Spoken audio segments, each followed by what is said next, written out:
Meet you both. So after the selection, the next voice will be Honorable Sherrod. Thank you.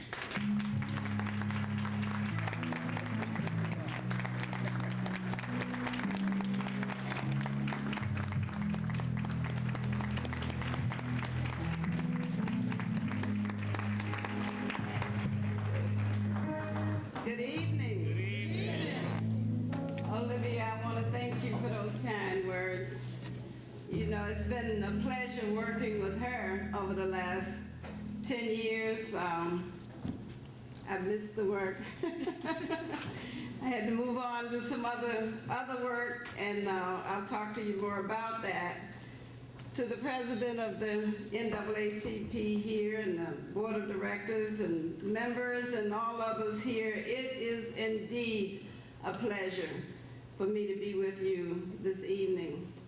And what I want to say to you, I am very proud to be working with the Obama administration to help rural America grow again.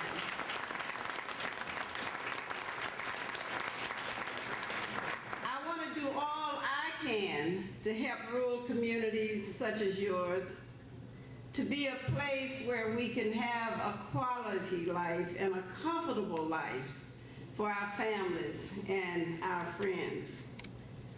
But before I give you, even before I go into what I have here, I wanna second something that Olivia said. You know, I grew up on the farm, and I didn't want to have anything to do with agriculture, but she was right. There are jobs at USDA, and many times there are no people of color to fill those jobs because we shy away from agriculture. We hear the word agriculture and think only of working in the fields. And you've heard of a lot of layoffs. Have you heard of anybody in the federal government losing their job? That's all I need to say. Okay? And I might say a little bit more to the young people. It's good to have you all here. I want to share something with you this evening. Something that's always heavy on my heart each day, but especially at this time of the year. It was 45 years ago today that my father's funeral was held. I was a young girl at the age of 17 when my father was murdered by a white man in Baker County. In Baker County, the murder of black people occurred periodically, and in every case, the white men who murdered them were never punished. It was no different in my father's case. There were 3 witnesses to his murder, but the grand jury refused to indict the white man who murdered him. I should tell you a little about Baker County. In case you don't know where it is, it's located less than 20 miles southwest of Albany. Now, there were 2 sheriffs from Baker County whose names you probably never heard, but I know in the case of one, the thing he did many, many years ago still affect us today. And that sheriff was Claude Screws. Claude Screws lynched a black man. And this was at the beginning of the 40s. And the strange thing back then was an all-white federal jury convicted him, not of murder, but of depriving Bobby Hall, and I should say Bobby Hall was a relative, depriving him of his civil rights. Now, Claude Screws appealed his conviction all the way to the U.S. Supreme Court, where the conviction was overturned. And the justice who wrote the opinion said that the appropriate charge was murder. But y'all know that a white man wouldn't be convicted of murdering a black man during those days. So they charged him with depriving Bobby Hall of his civil rights. So with the opinion, and when the justice wrote this opinion and justifying overturning the conviction, he said you had to prove that as the sheriff was murdering Bobby Hall, he was thinking of depriving him of his civil rights.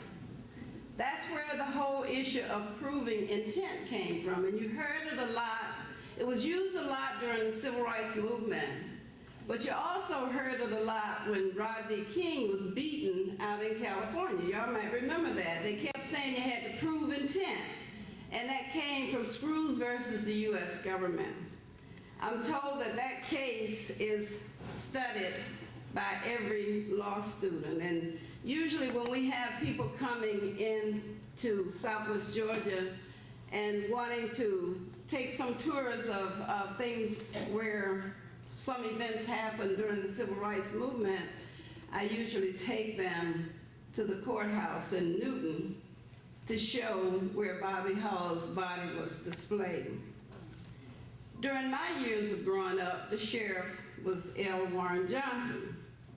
He wanted to be called the Gator, and that's how people referred to him, because he had a holler that would make you want to tremble. He also killed a lot of black people, and Gator Johnson was the law in Baker County. And when I say that, I mean that. No one, black or white, could ride through the county with an out-of-county tag. That means you could have a tag from anywhere else in Georgia, but you couldn't ride through Baker County without being stopped.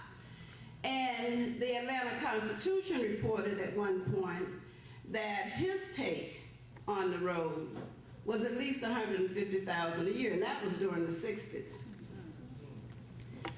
My father was a farmer, and growing up on the farm, my dream was to get as far away from the farm and Baker County as I could get.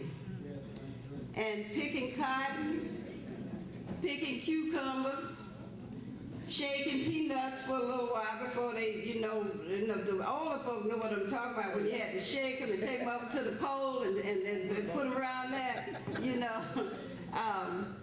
all that work on the farm. It'll make you get an education more than anything else.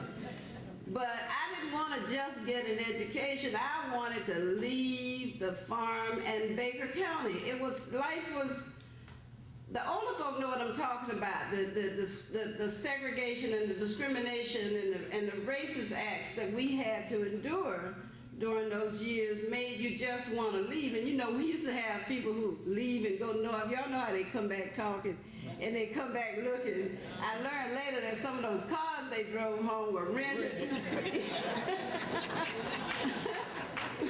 But it made you just want to go north because you thought they were free up there and you thought everybody was free in the north. So my goal was not to even go to college in the South, because I was always told you find your husband at college. So I didn't want to find one living in the South. I wanted to go to college in the North so I'd get me a husband from the North and never have to come back down here and live again. But, you can never say what you'll never do. And it was during March, my senior year in high school. My father was just everything to us. I had 4 sisters, I'm the oldest. My mother, there's 6 of us, but my father wanted a son so bad. We were all girls. We all had boys' nicknames. I was Bill.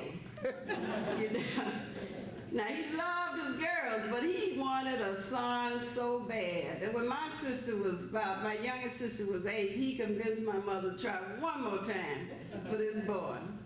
So to my surprise, during my senior year of high school, I thought my mother was just sick. I didn't know what was wrong with her. I was really worried. And one day at school, my best friend said, she said, "How's your mama doing?" I said, "She just doesn't seem to be getting any better." She said, "Girl, your daddy was up at the store yesterday giving out cigars. Your mama gonna have a baby."